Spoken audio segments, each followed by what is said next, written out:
Hello, my fellow YouTubers. This is Roy back again.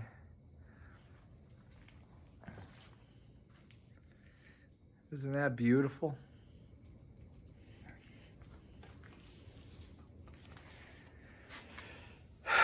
We're back. Had to do a video. And we're going to touch on a couple things tonight.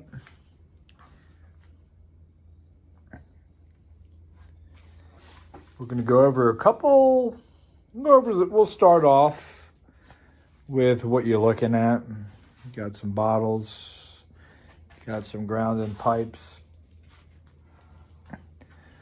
you got edge wheel, you got 2 PMHs, some compasses, you got the black box here in front of the wheel, got battery, oscilloscope, PMH hanging, just hanging, along with a nice spring with a hook. We also have 2 bifilar coils here. Got some speaker wire, made a bifilar. If you want me to post a video on how to make those, just ask, leave your comments, and I will show you how to make them. Took me a few times, but yeah, once I got it down. So these are wound in opposite directions. They are hooked up to 2 coils that I made up here. They're both the same, exactly identical wires and length of wire. And one is wound one direction and one is wound the other. They are both facing true north. So if you look on that wall right there, you will see I got it written down north. Why? Because the compass is true north that way. And there's the compass. And there's the north. Okay? There's your true north. Over here, this is facing true north as well. And this one's lined up true north. With the compass, we're getting reflection from the magnets in front of it. But the actual arrow you see there is facing north. And that's the same here. So for starters, you can already see in alignment on different places of the wheel, because each magnet is representing north and south. So you know that the yellow facing magnets are South Pole and the black are North Pole. And you can see that there's movement in the compasses, both of them. As well as I got the PMH here tied together where the 2 starts are tied together, and then the 2 ends are tied together. And that's creating a north and south pole into the iron core when it's induced from the outside. And these 2 coils here are a 16 gauge wire wound opposite directions. So the pole in front of the iron naturally would be the pole that we were looking to generate at the end of this PMH. Now, the key thing with that alignment, let's go to, I gotta go this back side of the sign. So the key part of that alignment, we're gonna look at nature. And with looking at nature, I have some notes up here that I wrote a long time ago that cyclones, hurricanes, blow counterclockwise. Air near the ground is pushed up towards the low pressure center as it cools down. So here it shows, I made a note that what do we got? Let me see here. I'm missing part of this. Here's a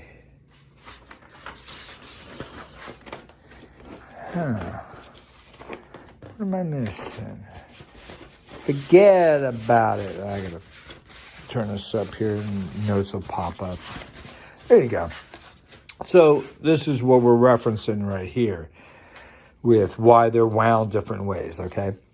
So winds in a cyclone blow counterclockwise in the northern hemisphere, clockwise in the southern hemisphere. So very important with your coils.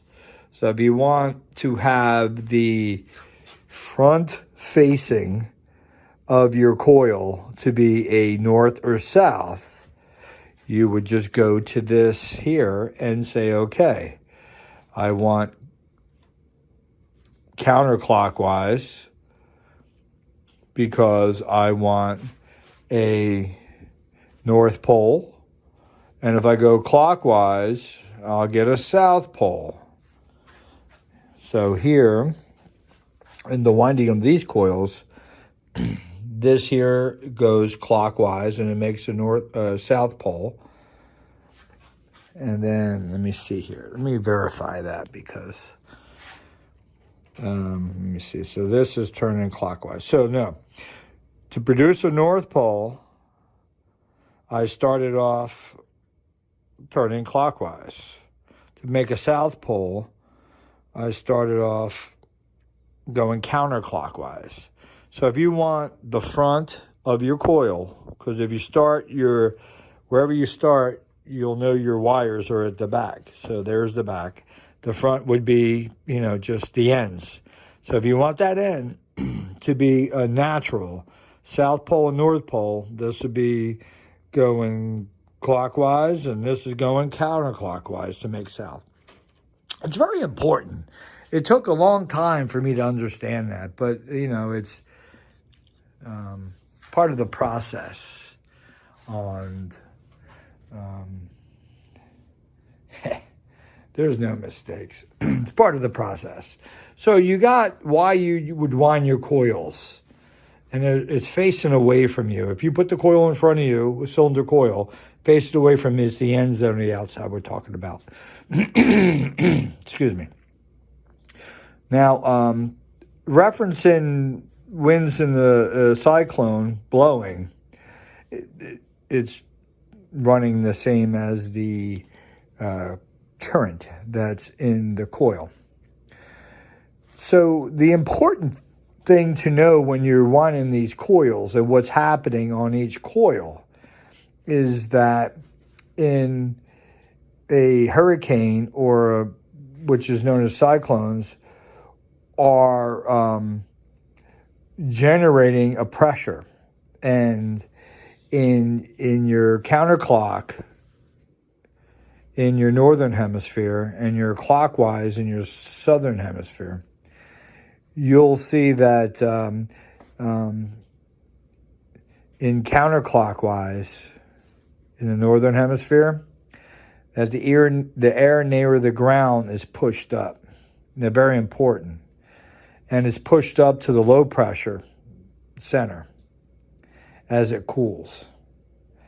And it creates a vacuum. And that's very important because the coils, in a similar sense, create a pressure. And where do you want that pressure? Inward or outward? So you can use nature. Leave your comments on that part. Here we have a combination of a lot of experiments, and we're not doing those tonight. I don't really have time. I'm getting hit in the head with my chains here, which have been hanging in certain directions, and I do different tests with the chains. One is the material the chain's made out of and how they loop, and how positive and negative can live in one loop. Very important, and a whole another topic. Then the PMH with the hanging hook is a whole nother topic. You see the chain from there. And then also the the pancake coils, we'll call them, they're bifilers, and you tie the center of them together and you pound each wire on the outside with a out of phase same frequency, and you create a scalar wave. And by doing experiments in the scalar wave here is what got me really excited going back into Ed Leedskalnin's project, is because in the simplest of form, Ed is showing us that your electromagnetic waves are a fundamental right to electricity, but the backroom knowledge of what happens and transpires the next level of energy past that is outside the room for the masses of the peeps. So what I'm getting at is when you get into scalar waves, you are now dealing with the energy that Tesla was referencing back to his car experiment, to where he was able to have somebody, obviously in New York in his one laboratory, and he was able to go up to in New York City, and then he was able to go up to Buffalo, New York with his nephew, and he was in a Pace Aero car. I believe that it was converted to electric motor and one car battery, and the car battery wasn't to run the electric motor. It was to activate the system. And he had tapped into scalar waves at that point, because I'll explain to you what scalar waves are. They're not just electromagnetic propagating waves. They are the next level up the next level up before you understand this. You got to understand there's an energy source that penetrates everything that we know, and that is the scalar wave. It's pretty universal to mankind, because our DNA is a radioactive tuner to scalar waves, and our system in our body, straight down your spinal cord, is split in two different fashions, and left side of the brain and right side of the brain are controlling two sides of a body that is literally doing what we're going to talk about here in scalar waves, on how to produce them and how to understand what they are, that they are in the center of our body that's putting out a wave on both sides. That's scalar, and that scalar is the tuning fork for everything, for the whole energy source of everything. We're tuned in. We are that source. We're just mini little tuners, and we can tap into that. And these scalar waves are, let me put this back over here so I can show something else. Sorry to be so, I guess I would call it disorganized, but I'm trying to give a little bit of everything into this video so I could go eat some dinner. So in reference to scalar waves, so I wrote some notes here, and there's page 1 if you want to snapshot it. There's page 2 if you want to snapshot it. I'm pretty sure it's legible. You can read it. But we'll start off with this first page, and I'll read them off. Scalar waves are produced when two electromagnetic waves are the same frequency, are exactly the opposite phase of each other. The result is exactly a inhalation of magnetic fields, but a not only inhalation of magnetic fields, because it's inhaling the magnetic field, we call that canceling out. But it's not only doing that, but it's a transformation of energy back into a scalar wave. The scalar waves can be created by wrapping electrical wires around a figure 8 in the shape of a Mobius coil, they call it. When an electric current flows through the wires in opposite direction, the opposing electromagnetic fields from the two wires cancel each other and create a scalar wave.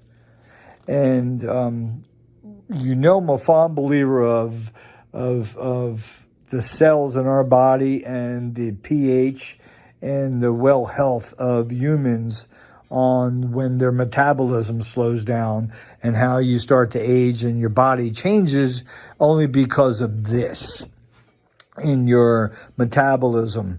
The DNA looks like a series of Mobius coils.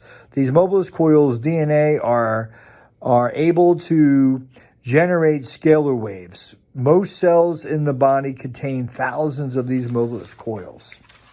Very important here. Scalar waves.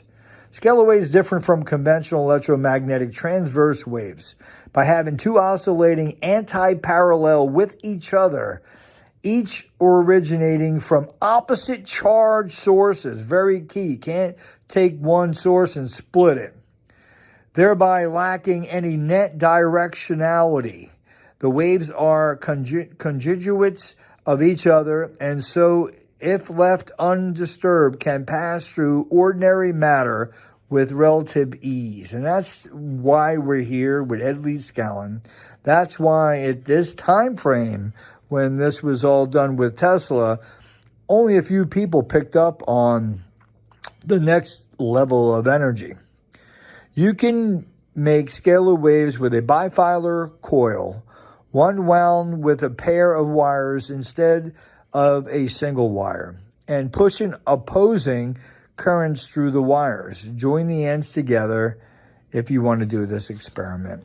So these bifilars, I've never really thought of those as scalar waves with the Tesla. If you look at Tesla's patent, I don't think it says anything about that. It just talks about electromagnetic radio waves propagating and wireless energy. And I think Tesla, in unison with every patent he has, that really it's all one big patent, and all of them together make the separate components to facilitate something with electromagnetic into scalar waves through the human body. If you look at that big coil with Tesla sitting in front of it, and he said at that point he had tapped into the nature's frequency, and I believe that big coil and it being a bifilar is where he tapped into that. And briefly here, I want to show you where we're starting off with no experiments tonight, but this is a pickup coil. Now this pickup coil, I decided to split it.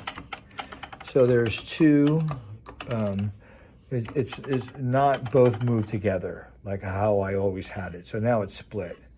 So when you pass this, if you put a DC charge in here, these become electromagnetic. They got two nice iron studs in front.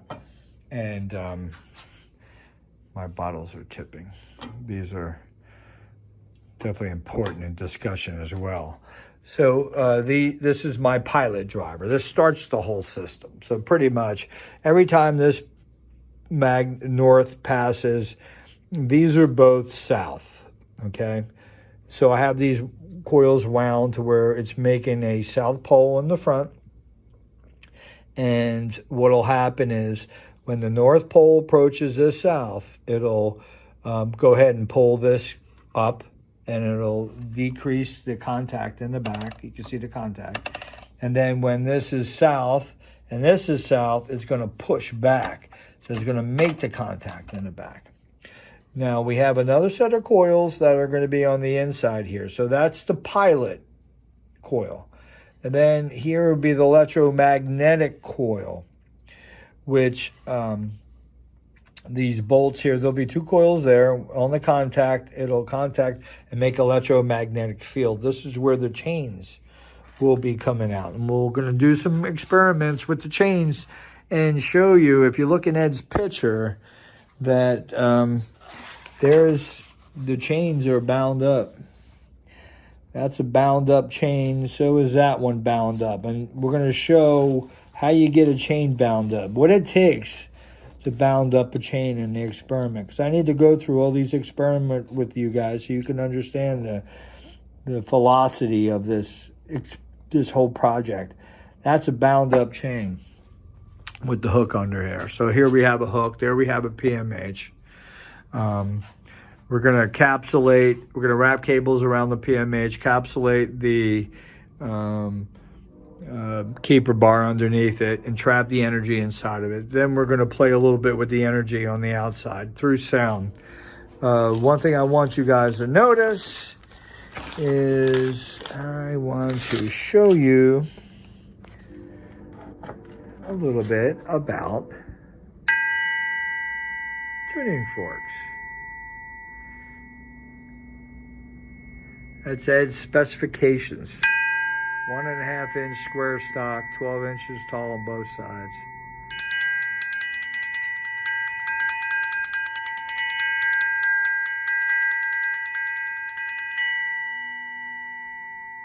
And you're asking me, Roy, are you nuts?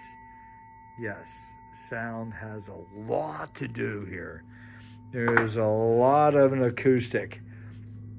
It's a transformation Ed figured out. That's why he's smiling in his picture. If you look at him, my boy, I'm going to give a shout out to my boy Tommy out there. Love you, Tommy. He's basically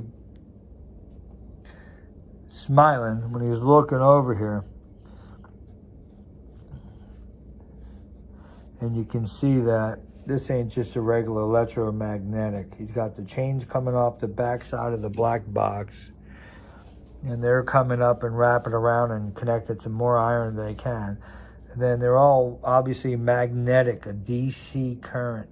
That's what we're looking at. And we're looking at an AC current with the wheel. So if you look at the compasses here, you'll see there's a linear lines of different parts of north and south. Even though these are both facing north on the arrows, you can see the energy is different. So you got your AC changing. And I want to show you on the oscilloscope. We're going to go ahead and you can see the oscilloscope, and I'm going to turn the wheel, and you can see we actually have a heartbeat. So on the oscilloscope, you can see the AC wave of me turning, and you can see the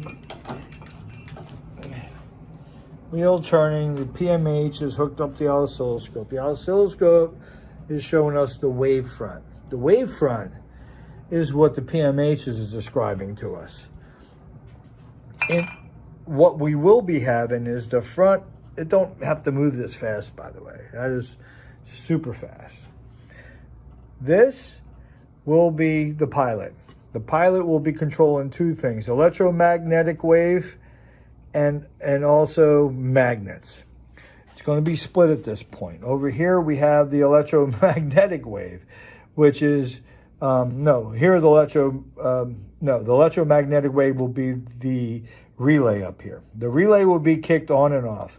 It will put 26 volts into the PMH. The PMH will have 26 volts of current going into it. The PMH will be wound as a bifilar. So on every different stroke of the PMH, this is phenomenal for me. The reason I split the PMH, the pilot, is that it will now make a contact and it'll reverse the poles in the PMH. So the PMH, when this south pole is entering this south pole, this PMH will flip this pole to now be a north, and this will be the south, so it'll be pulling. Same thing here. This will be south, this will be north. So what we're going to have is conjuency between the iron, the magnets, and the iron, and the electromagnetic field will make a direct connect lock in between the opposite poles. In doing so, you're going to have electromagnetic currents in the iron through the back of the PMH going down into the ground. Not tonight, we're not going to talk about that tonight, but it is connecting earth ground in two different places, one there and one there. In these two different places, at every particular time, a moment of time, one side is positive, one side is negative at the bottom. So it's making a electrostatic burst into the ground through the coil system that would be lined up inside this canister. If you look at Ed Leedskalnin's magnetic current, he talks about making currents, but then he also talks about you're losing half the energy. And then he mentions, what if you would put that into a cylinder and connect the two ends together? At the end of the poles between the core and the outside casing, you'd have two opposite poles. And this is what we're talking about.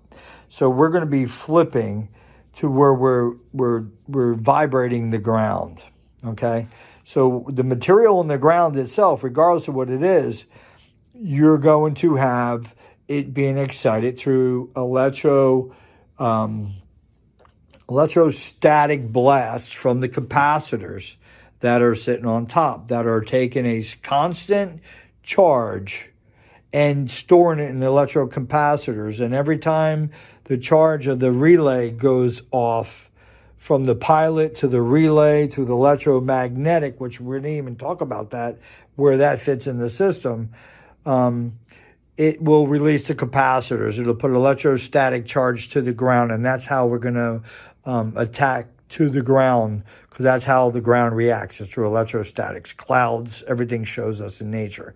So from the magnet part of the connection here with the extra set of coils, you're going to have a magnetic field that's going to come around, and it's going to go and connect to my other pipe I have there, which is connected down the ground as a third ground. This ground is in Ed's picture here, to where you see the pipe coming up, and there's a dual capacitor, condenser on top there, one behind the other. You got all the pipes. You got the iron up top. You got, these are all bound up, all the chains. The chains come from the back of that black box, which is what he's doing. He's taking he's creating. In the beginning of the creation, he's making a pilot. From the back of the pilot, he's making a contact. The contact comes back to these contacts here, which can control a certain current to make the first situation happen. We can adjust the speed of the wheel by just moving the box a little bit left, a little bit back. It's sort of like a old distributor in a car, to where you advance forward or you advance it back. You can retard it or advance it. And by doing so, you can make the speed change on the wheel. We're looking to tap into the Schumann resonance, about 7.9 to about 30 to 40. We see during equinoxes the frequency of the Schumann resonance bounces up 26, 30, and even up to 40. So we want to look in that area. We're going to have a lot of videos going here. So the electromagnetics coming back out of that pilot relay, and it's energizing the magnets into all the iron. So all the iron that's above it will be working off of that other third pipe, which is connected down to the ground. And it's also a magnetic field that's coming back around and going back down to the top handle here.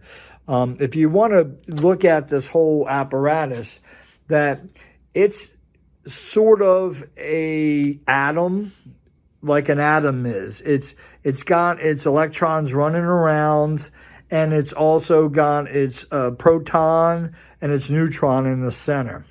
So if you want to look at the wheel itself, all the movement around the outside, it being AC, you can imagine it to be like an atom, to where these atom electrons on the outside are really bound by the protons and neutrons that are in the center.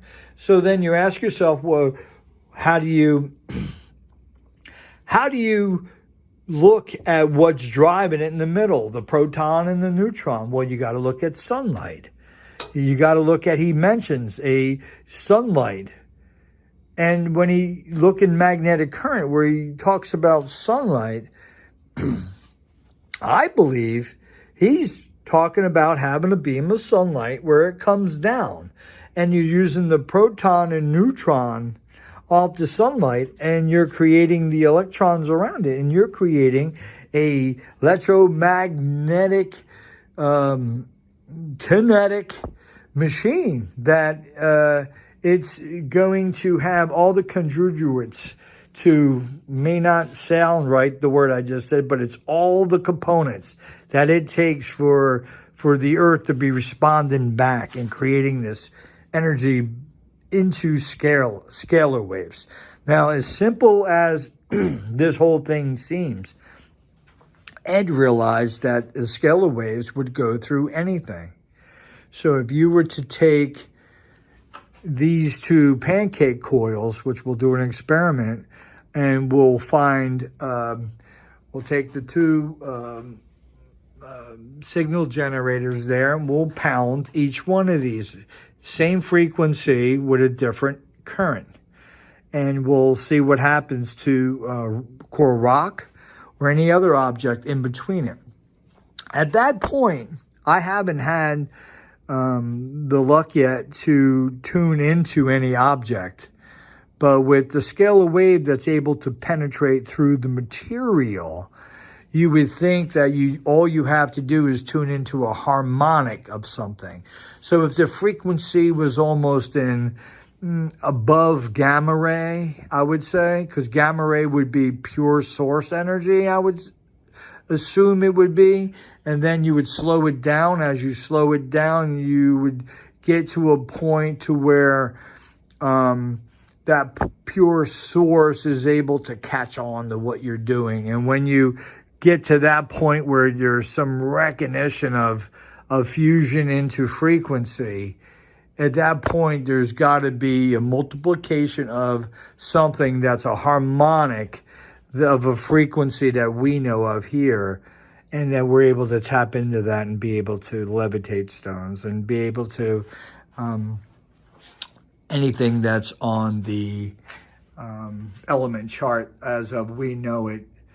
The scalar waves is able to tap right into each one and rattle its cage. Whether it's rattling the cage or it's tuning to the cage, I rather think it's tuning. All right, so you got the electromagnetic coming back off the back of the pilot. It goes to the grounding system over here, which is a third grounding to the two oscillating grounds. And we're teasing the earth in a sense by throwing electrostatics, changing electrostatic pulses from up and below. We're also taking electromagnetic, which is in two places in earth. It's the field that's from the ground surface, up above. It's the reaction of the element itself to the energy itself that's already moving around the element. And we look at that as a solid mass or gas or liquid But in reality, there's an energy moving around it that we don't even focus on. And it's the energy we're talking about in the scalar wave realm of thinking of energy. So you're way above electromagnetic. There's no propagation. There's none of that. It's instant contact to everything. And that's where Tesla in his Aeropace car was able to go up New York, start the car with the 12-volt battery motor, and he was able to disengage from it. It ran the windows, the lights, and the wipers, whatever, but he was able to disengage from it and use the pure scalar waves to run an electric motor. We're going to talk about that. You guys leave your comments. Hopefully you appreciate my babble, but I know you didn't think it's babble. Let's get the heartbeat going here, and you can see it over. It wasn't babble. It's good stuff, and it's a lot of knowledge of 8 years of learning about different people, knowing nothing about electric, all compiled in one little video here of what we're brushing on. So each experiment here is ones that I've done, and I know the outcome, and I need to go through all this with you because this journey has been a rabbit hole, but a good rabbit hole, because it ain't a rabbit hole of getting lost and not knowing where you're going. It's more of having to learn a little about everything different in order to figure out, as simple as Ed's system here is what he's trying to show us in reference to ground and magnets and starting the process. But it's so simple, but it seems to be that it got complicated through time. You guys leave your comments. Hopefully you enjoy the video. Going to be good ones coming up soon. I'll have some time to get in here and we'll do individual experiments with the scalar waves, the sound, the electrostatic collection, the separation of electromagnetic, taking magnets and bringing them back into the system. So we have a closed loop circuit with the electromagnetic and also with the combination of AC and DC, and using the wheel itself to be the AC, the ground being the DC. There's a lot here, so hopefully you enjoy. And this box is phenomenal. You can see how I made little flippers in it, and when it's turned on, it flips back and forth per pole. It activates this nice old-fashioned relay that I have that'll connect the battery to the PMH. The PMH will have a back EMF on it, and it's going to be a bifilar as well, so it changes its poles in between, and then it's going to have a back EMF. Every time it's yinging, it's yanging. That'll be collection in the capacitors, which will split the current into from AC into DC, because it'll go in the capacitors and will be splitting the charge. When the charge is split, it's pissed off. It don't like to be split up. So you'll have a good high pressure. We'll take that high pressure and we'll exert it into the ground. The ground will have a high pressure and low pressure as well, because one of these will be high as the bottom will be low. The other one will be low as the other one's high. And we're going to have a nice rhythmic clock. And we're going to be tuning this in to the Schumann. So whenever that wave is flowing, we're going to be balancing right on the right line. And that's what I want to explain to you guys when we're dealing with here with North Pole. We're in some of the experiments, we'll be showing the position of the wheel with the 24 poles and how the position is different. Like right now there, you're showing north, but you're showing, the white arrow facing this way. Over here, you're showing the white arrow facing this way. So what you have is a slice. And if that's north and behind me south, there's a slice going between that. That's where these coils come in, because we're able to adjust these. Not only we're able to adjust them, we're able to get electromagnetic field in between them, because they're both facing the opposite way. So if they're both facing the opposite way and their stream is running this way, okay, north and south, okay? So basically in each one of these coils, as soon as the energy hits the coil, it turns in from electromagnetic, which is the back here, into electric, and it gets through the copper and it turns into electric. When it turns to electric, it makes a little electric magnetic field. In between that two coils here, we'll have a field in between it, and you can tune in there. When you tune in there, you're able to now take the system and you can tweak it. It's all about variables. That's one thing Tesla has taught me. Ooh, thank God Tesla was there, because if anything, you got to tweak everything. You got to be able to adjust it.